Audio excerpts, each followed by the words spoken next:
జై అమరావతి, జై అమరావతి, జై అమరావతి. ఎందుకంటే చాలా ముఖ్యమైన రోజు. అమరావతి గెజెట్గా ఏదైతే పార్లమెంట్లో పాస్ అయిన తర్వాత గెజెట్గా వచ్చిన తర్వాత పెట్టిన మొట్టమొదటి మీటింగ్కి మన అధినాయకులు, మనందరికి కూడా దైవ స్వరూపులు చంద్రబాబు నాయుడు గారు రావటం, మరి ఈ రోజున మీ అందరి సమస్యలు తెలుసుకుని పరిష్కరించడం కోసమే కాకుండా రాబోయే రోజుల్లో ఎలా మీ అందరి భవిష్యత్తుని తీర్చిదిద్దబోతా ఉన్నారో అది చెప్పడం కోసం రావడం జరిగింది. ముఖ్యంగా మిత్రులారా, అక్క చెల్లెలారా, మా ఆనందములారా, కుటుంబ సభ్యులారా, అమరావతి గురించి ఎందుకు ఇవాళ నేను ముందుగా మాట్లాడుతూ ఉన్నానంటే, మీ అందరి ఆశీస్సులతో ఇక్కడ శాసనసభ్యుడు అయ్యాను. చంద్రబాబు నాయుడు గారి ఆశీస్సులతో ఒక మంచి మంత్రి పదవిగా ఉన్నాను, రెవెన్యూ మంత్రిగా ఉన్నాను. తప్పకుండా వారి చెప్పిన ప్రతి ఒక్క అంశంలో కూడా క్షేత్రస్థాయిలో ఎలాంటి తప్పు జరగకుండా చేసే లక్ష్యంతో మేము మా టీం పనిచేస్తూ ఉన్నాం. కానీ ఈరోజు అమరావతి మనం చాలా మాట్లాడుకోవాల్సిన అవసరం. ప్రపంచంలో ఉన్న ప్రతి ఒక్క తెలుగువాడు కాంక్షించినటువంటి క్యాపిటల్, దేవతలు నివసించినటువంటి క్యాపిటల్. అలాగే ఈ దేశంలో 50 పార్టీలు ఉంటే 50 పార్టీలు మనకి సపోర్ట్ చేస్తే ఒక్క తుగ్లక్ పార్టీ మాత్రం, ఇక్కడ ఉన్నటువంటి పార్టీ మనకు సపోర్ట్ చేయలేదు. ఇది సమంజసమా అని అడుగుతా ఉన్నాను. మనం మాట్లాడుకోవాల్సిన అవసరం ఉంది అని చెప్తా ఉన్నాను నేను. మీకు గుర్తుంది, ఎప్పుడైతే అమరావతి రైతులు అరసవెల్లి ప్రయాణం అయ్యారో ఇదే మండలం నుంచి, ఇదే బట్టిపోలు మండలం నుంచి మనకు ఆటంకాలు కలిగించారు. దీని తర్వాత మా రేపల్లలో విపరీతంగా కట్అవుట్లు పెట్టి ఆటంకం కలిగించారు. కానీ మీరందరూ వాళ్ళకి స్వాగతం పలికి, వాళ్ళ కాళ్ళకి పారాన్ని కప్పి, వాళ్ళకి పసుపు నీళ్లు చల్లి, ఎంతో ఘనంగా పూలు చల్లి మీరు స్వాగతం పలికారు. నిజంగా మీ అందరూ కూడా శిరస్సు ఉంచి నమస్కారం తెలియజేస్తా ఉన్నాను. మీ అందరి కృషి, ఒక నాయకుడు ఒక యాక్షన్, ఈరోజు ఇది సాధనమైంది. ఇవన్నీ కూడా ఆయన కోసమో నా కోసమో కాదు, మీ అందరికీ మంచి బంగారు భవిష్యత్తు ఇవ్వాలి అని చెప్పే లక్ష్యంతోనే. అలాగే ఈ తుగ్గులకు ఎవరైతే పరిపాలించారో 2019-24లో అతని యొక్క ఆ క్రూరత్వం, మీ పట్ల ఉన్న ద్వేషాన్ని కూడా మీరు చర్చించాల్సిన అవసరం ఉంది అని చెప్పేసి కూడా తెలియజేసుకుంటూ, మరి ముఖ్యంగా ఈరోజు మీ భూమి మీ హక్కు ఒక అద్భుతమైన కార్యక్రమం.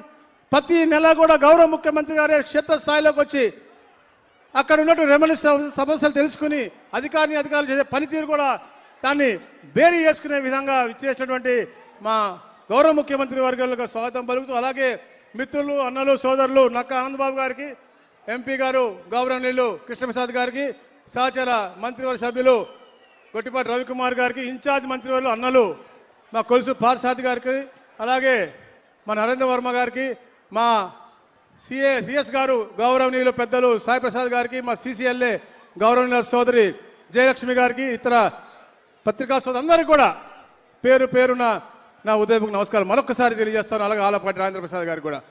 మిత్రులారా, నేను సుదీర్ఘంగా మాట్లాడుతానని కాదు, కాకపోతే ఎందుకంటే ఈ రెవెన్యూ సమస్యలు ఎందుకు వచ్చినాయి అని కూడా మనం చూసుకోవాల్సిన అవసరం ఉంది. గత పరిపాలకులు కేవలం భూ దాహంతో, సంస్కరణల పేరుతో అన్ని కూడా మనం విధ్వంసం చేసే విధంగా ల్యాండ్ టైటిలింగ్ యాక్ట్ తెచ్చారు. వారి ఇష్టం లేకపోతే 22A పెట్టారు. వివిధ రకాలుగా పేదవారి భూములను హరించే విధంగా కార్యక్రమాలు చేశారు. కానీ గౌరవ ముఖ్యమంత్రిగా ప్రమాణ స్వీకారం చేసిన తర్వాత తొలి సంతకంలో ఒకటే అయినటువంటి ల్యాండ్ టైటిలింగ్ రద్దు అనేది ఏదైతే హామీ ఇచ్చారో అది సంతకం పెట్టి మీ అందరికి కూడా ఒక నమ్మకాన్ని కలిగించారు. మొట్టమొదటి రోజే మీకు గుర్తుంది, డిఎస్సి ఇస్తామని చెప్పి సంతకం పెట్టారు, అది పెట్టారు. అన్నా క్యాంటీన్లు పెడతా అన్నాం, పెట్టాము. నైపుణ్య గణన ఉద్యోగ అవకాశాల కోసం ఉన్నాం, అది చేస్తా ఉన్నాం. ఇట్లా అన్ని కార్యక్రమాలు చేసుకుంటూ సంక్షేమం, అలాగే సూపర్ 6 అనేది క్షేత్రస్థాయిలో అద్భుతంగా అమలు చేస్తూ సంక్షేమము అభివృద్ధి రెండు కూడా సమానంగా ముందుకు తీసుకెళ్తా ఉన్నాము. మిత్రులారా, మీరు అందరూ గ్రహించాలి, ఎప్పుడు ఎలాంటి ఎన్నికలు, ఎందుకంటే నేను చెప్తాను రెవెన్యూ సమస్యలు రాష్ట్రంలో ఎప్పటి నుంచో ఉన్నాయి. కానీ అవన్నీ కూడా క్షేత్రస్థాయిలో ప్రతి ఒక్కటి కూడా తెలుసుకుని అవన్నీ కూడా పరిష్కార మార్గం వైపు పూర్తిగా తీసుకెళ్తున్న ప్రభుత్వం ఏకైక ప్రభుత్వం మన ప్రభుత్వం అని చెప్పేసి కూడా నేను తెలియజేస్తా ఉన్నాను. ముఖ్యంగా ఈరోజు కార్యక్రమం, పాస్బుక్ కార్యక్రమం ఏదైతే ఉందో, గత పరిపాలకుడు అతనికి ఫోటో పిచ్చితో అతని ముద్ర వేసుకున్న పాస్బుక్ మనకు అవసరమా? అతని ఫోటోతో ఉన్న పాస్బుక్ని అడుగుతా ఉన్నాను. చెప్పాలి సోదరి, నువ్వే ఉన్నావు, గట్టిగా చెప్పాలి. అవసరమా?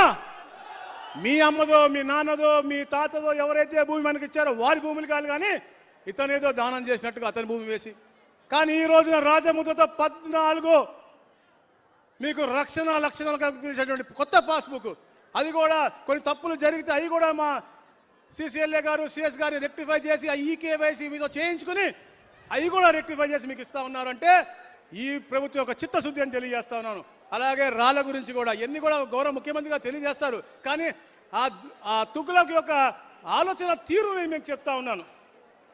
అది ఎప్పుడు మనం చర్చించాలి. మన మనిషికి ఏముంటుంది, మర్చిపోయే తత్వం ఉంటుంది. మర్చిపోకండి, మన ఆత్మాభిమానం కాపాడుకోవాల్సిన అవసరం ఎప్పుడూ ఉంటుంది. ఆత్మ గౌరవం కోసం తెలుగుదేశం పార్టీ పుట్టింది. ఆత్మాభిమానం కోసం మనందరం ఎప్పుడు దానికి అండగా ఉండాలి. మన ఆత్మాభిమానం కాపాడుకోవాలంటే ఏ ఎన్నికొచ్చినా ఈ కూటమి ప్రభుత్వాన్ని గెలిపించాలి. చంద్రబాబు నాయుడు గారి దాన్ని ఎప్పుడు బలోపేతం చేయాలి.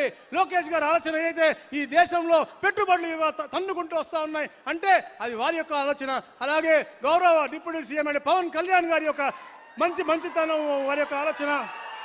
కేంద్రం నుంచి కూడా మోడీ గారి ఆశీస్సులు. ఇట్లా ఇవన్నీ కూడా మీరు బేరు చేసుకుని ఎప్పుడు ఇక్కడ మా ఆనందనని మా ఎంపీ గారిని, అలాగే రాష్ట్రంలో ఎక్కడ ఏ ఎలక్షన్ జరిగినా కూడా ఆ తుగ్లక్ పార్టీని భూస్థాపితం చేయాల్సిన అవసరం ఉందని చెప్పేసి మరీ తెలియజేసుకుంటూ జై అమరావతి. ఈ మీ అరుపు ఢిల్లీలో మనకు సపోర్ట్ చేసిన ప్రతి ఒక్కరికి కూడా థ్యాంక్స్ గా వెళ్ళాలి. జై Amaravati. Thank you India for giving peoples capital Amaravati. Thank you. Please subscribe to Leo News for more videos.